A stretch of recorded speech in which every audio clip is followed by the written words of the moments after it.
Hello students, welcome to my channel. तो आज की वीडियो में मैं बीए थर्ड सेमेस्टर वाले स्टूडेंट्स जो हिंदी गद्य पढ़ते हैं अपने थर्ड सेमेस्टर में, उनके लिए यह वीडियो है। और आज की वीडियो में जितने भी मैं प्रश्न बताने वाली हूँ, आप सभी लोगों के हिंदी गद्य की परीक्षा की दृष्टि से अत्यंत महत्वपूर्ण होने वाले हैं।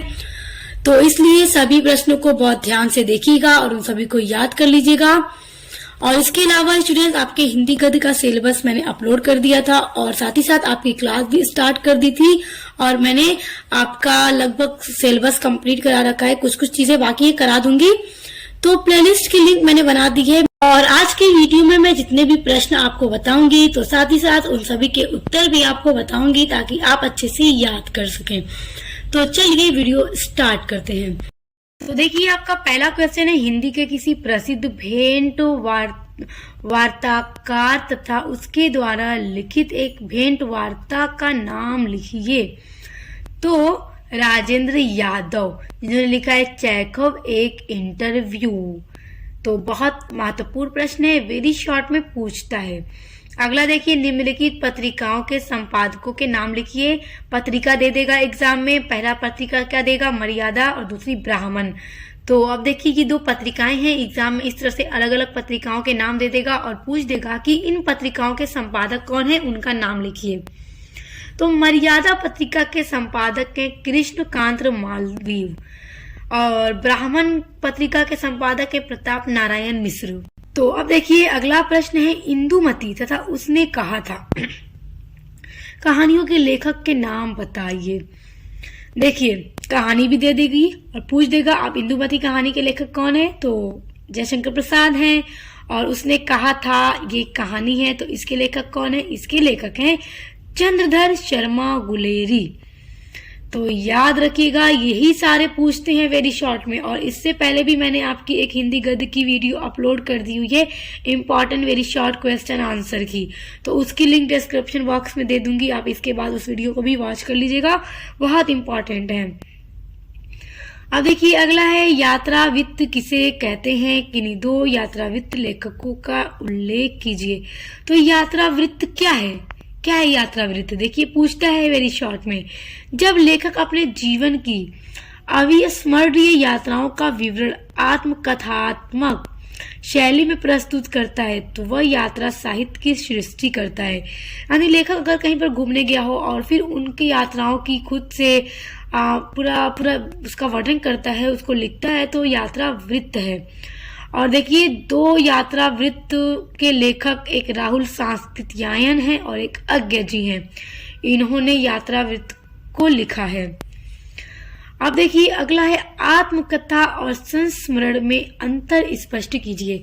बहुत इंपॉर्टेंट है, देखिए वेरी शॉर्ट में जरूर पूछेगा कि आत्मकथा और संस्मरण के बीच में क्या अंतर है, जरूर पूछेगा।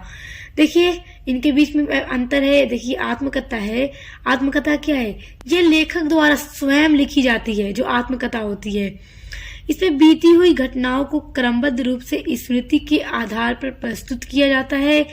इसमें आत्मनिरीक्षण का महत्व अधिक होता है।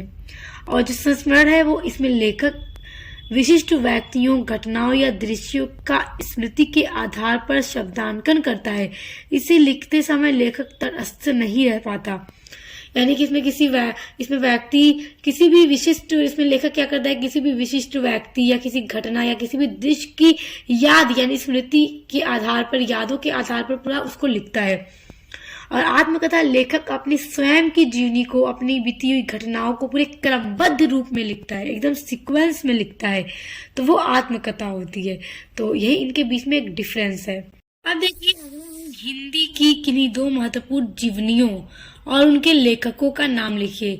हिंदी की महत्वपूर्ण दो जीवनी, पहली है कलम का सिपाही, दूसरी है निराला की साहित्य साधना। तो कलम के सिपाही के लेखक हैं अमृत राय और निराला की साहित्य साधना के लेखक हैं रामविलास शर्मा। अगला प्रश्न है, जीवनी एवं आत्मकथा के प्रमुख अंतर का उल्लेख कीजिए। देखिए, अंतर ना जरूर पूछता है। देखिए, जीवनी किसी अन्य व्यक्ति द्वारा लिखी जाती है जबकि आत्मकथा स्वयं लेखक द्वारा लिखी जाती है। ओके, जीवनी कोई भी लिख देता है किसी भी व्यक्ति की, और जो आत्मकथा होती है वो स्वयं लेखक अपने बारे में ही लिखता है। अब देखिए अगला है द्विवेदी युग में प्रकाशित होने वाली किन्हीं दो पत्रिकाओं के नाम लिखिए। ये प्रश्न बड़ा महत्वपूर्ण है कि द्विवेदी युग में प्रकाशित होने वाली किन्हीं दो पत्रिकाओं के नाम। तो एक है सरस्वती, बहुत इंपॉर्टेंट है, और दूसरी मर्यादा। तो अब देखिए अगला है गद्य गीत अथवा गद्य काव्य की कोई दो विशेषताएं लिखिए। गद्य गीत और गद्य काव्य इन दोनों की विशेषताएं देखिए, इसमें गद्य के माध्यम से किसी भावपूर्ण विषय की काव्यात्मक अभिव्यक्ति होती है। दूसरा है इसकी भाषा सरल, अलंकृत और संगीतात्मक होती है तथा शैली चमकदार और व्यक्तित्व से परिपूर्ण होती है। ये इनकी दो विशेषताएं हैं। अब देखिए अगला है गद्य एवं पद्य का अंतर एक दो पंक्ति में लिखिए। गद्य और पद्य के बीच में अब क्या अंतर है, मतलब एकदम शॉर्ट में लिखिए, एक से दो पंक्ति में लिखिए। देखिए गद्य जो है वाक्यबद्ध विचारात्मक रचना होती है और पद्य छंदोबद्ध तथा लयबद्ध भावात्मक रचना होती है। क्योंकि जो गद्य है पूरा इस तरह से सीक्वेंस में लिखी होती है एकदम, और पद्य क्या है जैसे कि जो जिसको पोएम कह सकते हैं। ओके, तो लय भी उसमें होती है, कविता में लय होती है, वो पद्य है। पद्य में संवेदना और कल्पना की प्रमुखता होती है और गद्य में विवेक एवं तर्क की प्रमुखता होती है। इसीलिए पद्य को हृदय की भाषा कहा जा सकता है और गद्य को मस्तिष्क की भाषा कहा जाता है। ओके, देखिए एक प्रश्न पूछ सकता है कि हृदय की भाषा किसे कहते हैं, तो किसे कहते हैं, पद्य को कहते हैं।